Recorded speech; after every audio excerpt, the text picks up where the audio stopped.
ಗೋಸಲ ಸ್ವಾಮಿಗಳ ನಂತರ ಈ ಮಠವನ್ನು ಉಜ್ವಲಗೊಳಿಸಿದ್ದು ಉದ್ದಾನ ಶಿವಯೋಗಿಗಳು. ಅವರ ನಂತರ ಮುರುಳಾರಾಧ್ಯರು ಈ ಮಠವನ್ನು ಮುನ್ನಡೆಸಬೇಕಾಗಿತ್ತು. ಆದರೆ ಕಾಯಿಲೆಯಿಂದ ಅವರು ದೈವವಶರಾದರು.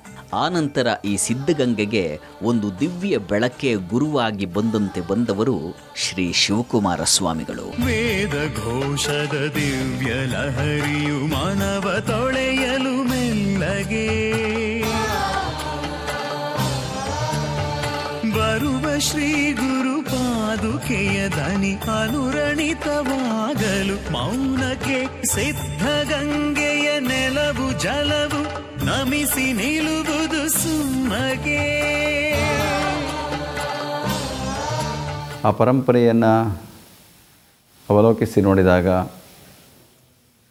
ನಮ್ಮ ಪೂಜ್ಯ ಶಿವಕುಮಾರ ಮಹಾಶಿವಿಗಳವರು ಶ್ರೀ ಸಿದ್ಧಗಂಗಾ ಮಠದ ಇತಿಹಾಸದಲ್ಲಿ ಒಂದು ದೊಡ್ಡ ಮೈಲಿಗಲ್ಲನ್ನೇ ಸ್ಥಾಪಿಸಿದ್ದಾರೆ.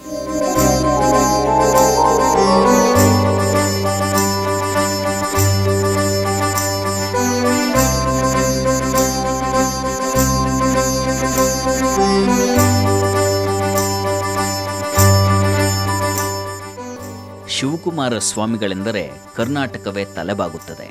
ಅಂಥ ಪ್ರಜ್ವಲ ಪ್ರಭೆ ಅವರು. ಭಕ್ತರೇಕೆ ಮಂತ್ರಿ ಮಾಗಧರು ಕೂಡ ಅವರ ನೆರಳಿನಲ್ಲಿಯೇ ನಡೆಯುತ್ತಾರೆ.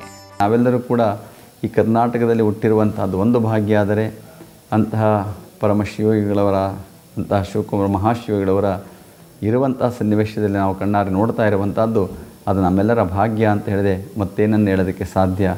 ಅಂತಹ ಪರಮ ಪೂಜ್ಯರ ಒಂದು ಆಶೀರ್ವಾದದ ಭಾಗ್ಯವನ್ನು ಪಡೆದುಕೊಂಡಂತಹ ನಾವುಗಳೇ ಧನ್ಯರು ಅಂತ ಹೇಳಿ ಭಾವಿಸಬೇಕಾಗ್ತದೆ.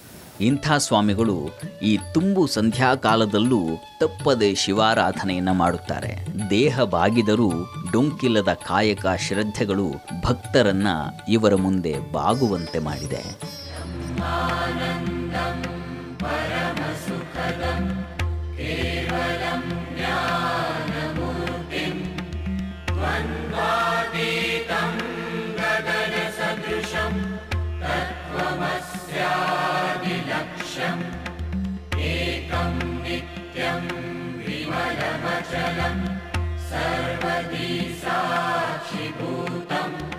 ಮಾಡಿದಂತಿರಬೇಕು, ಮಾಡದಂತಿರಬೇಕು, ಮಾಡಿದ ಮಾಡದೊಳಗೆ ತಾನಿಲ್ಲದಂತಿರಬೇಕು ಅಂತಾರೆ ಬಸವಣ್ಣವರು. ಹಾಗಂದರೆ ತಾನು ಮಾಡಿದಂಥ ಕಾರ್ಯ ತಾನು ಮಾಡಿದ್ದಲ್ಲ, ಆ ಭಗವಂತ ಮಾಡಿಸಿದ್ದು ಅಂತ. ಹಾಗೆ ಒಂದು ಶುದ್ಧ ಕಾಯಕವನ್ನು ಮಾಡಿಕೊಂಡು ಬಂದಂಥವರು ಶ್ರೀ ಶ್ರೀ ಶಿವಕುಮಾರ ಮಹಾಸ್ವಾಮಿಗಳು.